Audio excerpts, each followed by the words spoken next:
Hello friends, welcome to my channel. उदाहरण 3। रेखाखंड AB एक अन्य रेखाखंड CD के समांतर है और O रेखाखंड AD का मध्य बिंदु है।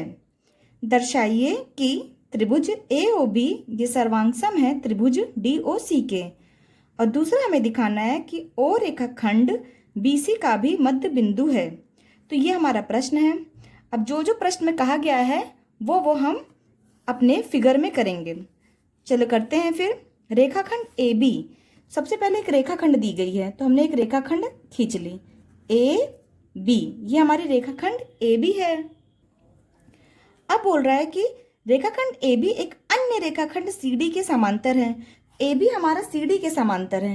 एक दूसरे रेखाखंड हमने CD बना ली, ये हमने बना ली C और D। इस रेखाखंड की ये समांतर है।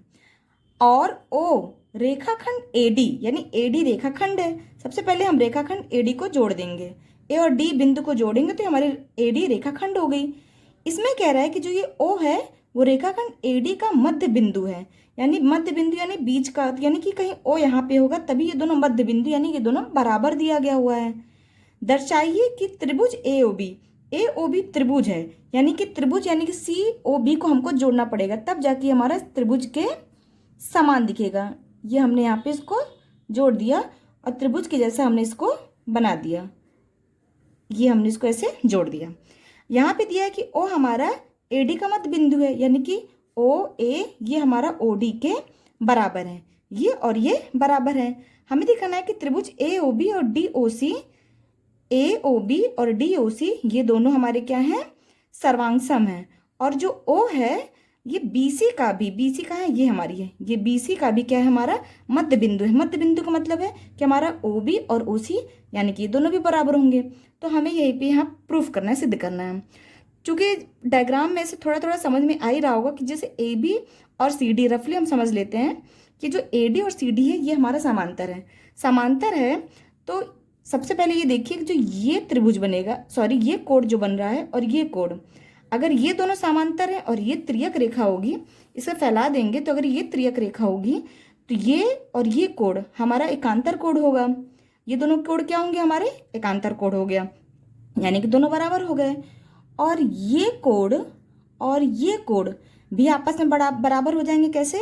शीर्षाभिमुख कोण से, क्योंकि AD और BC जब दो रेखाखंड आपस में कट करेंगी तो जो दोनों कोण बनेंगे वो शीर्षाभिमुख कोण से बराबर होंगे। तो यहाँ देखिए ये SA एंगल साइड एंगल यानी ASA क्राइटेरिया से ये दोनों त्रिभुज हमारे क्या हो जाएंगे, सर्वांगसम हो जाएंगे। और जहां सर्वांगसम हुए वहां पे OB बराबर OC यानी CP CT से दोनों क्या हो जाएंगे, बराबर हो जाएंगे। ये हमें प्रूव करना है। अब इसी को हम बस शब्दों में लिख देंगे। जो हमें दिया गया उसको हम सबसे पहले लिख लेते हैं। दिया है हमें क्या क्या दिया हुआ है, OA बराबर OD। हमें OA बराबर OD दिया हुआ है क्योंकि O हमारा क्या है, मध्य बिंदु है। और क्या दिया है हमारा, AB हमारा DC के क्या है, समांतर है। AB ये समांतर है हमारा DC के। हमारा AB DC दोनों क्या दिया है, समांतर दिया है।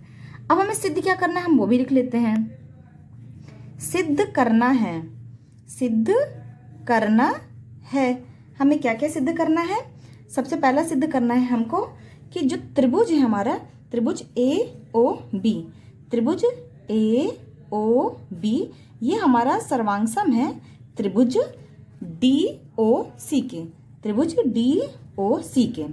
ये पहला सिद्ध करना है। और दूसरा हमें सिद्ध करना है कि जो हमारा O बिंदु है वो हमारा BC का भी क्या है, मध्य बिंदु है। तो यानी कि अगर मध्य बिंदु होगा तो यानी OB बराबर हमारा OC होगा। तो यानी कि दूसरा हमें सिद्ध करना है कि हमारा OB बराबर OC है। हमने इस फिगर को, इस ड्राइंग को यहाँ पे रफ में बना लिया है कि ये जो हमारा AOB है ये हमने ऐसा AOB और उसी की जैसा हमने यहाँ पे DOC, चूंकि A से शुरू हो रहा है तो ये भी हमारा D से शुरू होगा। हमें त्रिभुज AOB को सर्वांगसम दिखाना DOC, यानी A और D, A के ऊपर हमारा कोलैप्स करेगा D, यानी AOB और DOC। हमने इस तरह से इसे बना लिया जिसमें हमारा क्या क्या दिया हुआ है कि OA बराबर OD है। हम मेन फिगर को देखते हैं तो मेन फिगर में आप देखिए कि OA बराबर OD है। तो ओ ए बराबर ओ डी हो गया। और ये जो कोण है ये तो हमने शीर्षाभूमि कोण से हमारा ये बराबर हो जाएगा। चलिए फिर करते हैं अब इसको। त्रिभुज, इस दोनों त्रिभुज को हम देखेंगे, इन दोनों त्रिभुज को अगर हम देखेंगे तो त्रिभुज ए ओ बी, त्रिभुज ए ओ बी और त्रिभुज डी ओ सी में, यानी इन दोनों त्रिभुज में ए ओ बी त्रिभुज और डी ओ सी त्रिभुज, इन दोनों त्रिभुजों में हम देखे हैं, हमने ए ओ बी डी ओ सी ये दोनों हमारे त्रिभुज क्या हैं, बराबर हैं। तो इसको लिख लेते हैं, कोण बराबर हैं। तो कोण ए ओ बी बराबर है ये कोण डी ओ सी के, कोण डी ओ सी के। इसका रीजन भी लिख लेंगे क्योंकि शीर्षाभिमुख कोण है और शीर्षाभिमुख कोण हमेशा बराबर होते हैं। शीर्षाभिमुख कोण, शीर्षाभिमुख कोण है इसलिए ये दोनों कोण हमारे बराबर हैं। दूसरा हमारा ओ ए बराबर ओ डी है, तो हम लिख लेते हैं कि ओ ए बराबर हमारा क्या है, ओ डी है। ओ ए बराबर ओ डी है, ये हमारा दिया हुआ है। ये हमारा क्या हुआ है, ये हमारा दिया है, ये हमारा दिया है।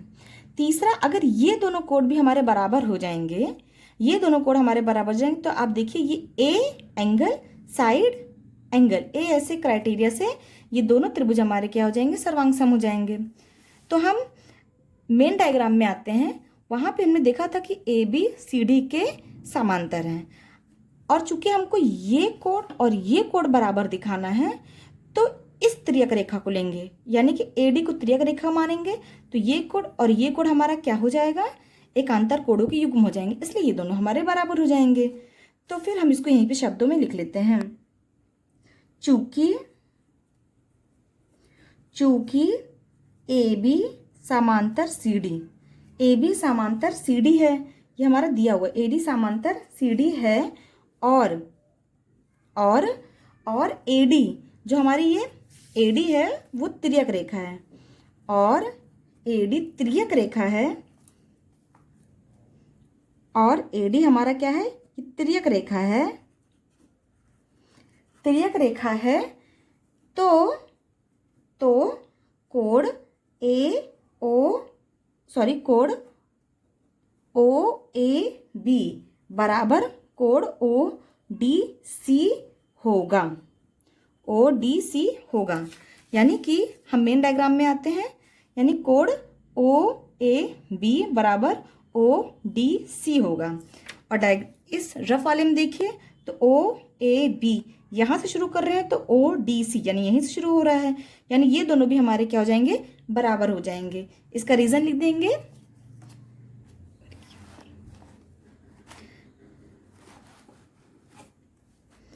चूंकि ए बी समांतर सी डी है और ए डी तिर्यक रेखा है तो कोण ओ ए बी बराबर ओ डी सी होगा। इसका हम रीजन लिख देंगे, इसका हम रीजन लिख देंगे कि एकांतर कोणों का हमारा युग्म है। तो हमें तीनों मिल जाते हैं कि कोण ए ओ बी बराबर डी ओ सी शीर्षाभिमुख कोण, ओ ए बराबर ओ डी दिया है, और कोण ओ ए बी बराबर कोण ओ डी सी एकांतर कोणों का युग्म है। ये देखा जाए तो ये हमारा ए है, ये एस है और ये ए है, यानी ए एस ए क्राइटेरिया से जो हमारा त्रिभुज है, ये जो हमारा त्रिभुज होगा ओ ए बी और ओ डी सी, ये दोनों त्रिभुज क्या हो जाएंगे, हमारे सर्वांग सम हो जाएंगे। यानी कि हमारा क्या हो जाएगा फिर, त्रिभुज ए ओ बी, त्रिभुज ए ओ बी ये हमारा सर्वांग सम हो जाएगा त्रिभुज डी ओ सी के, वो भी किससे, हमारा ए एस ए सर्वांग सम किससे हो जाएगा, हमारा ए एस ए सर्वांग समता नियम द्वारा ये दोनों हमारे क्या हो जाएंगे, सर्वांग सम हो जाएंगे। जहां ये दोनों हमारे सर्वांग सम हो गए वहीं हमारा ओ बी बराबर ओ सी हो जाएगा, ओ बी बराबर क्या हो जाएगा, ओ सी हो जाएगा। तो यानी कि अतः ओ बी बराबर ओ सी हो जाएगा, वो भी किससे, सी पी सी टी, यानी संगत भाग बराबर, संगत भाग हमारा क्या हो जाएगा, ये बराबर हो जाएगा, संगत भाग हमारा ये बराबर हो जाएगा, इसलिए हमारा ओ बी बराबर ओ सी हो जाएगा।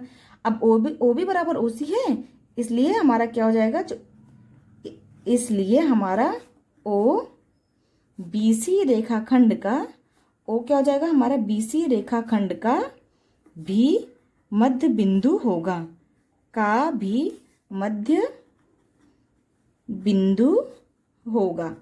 और यही हमें सिद्ध करना था।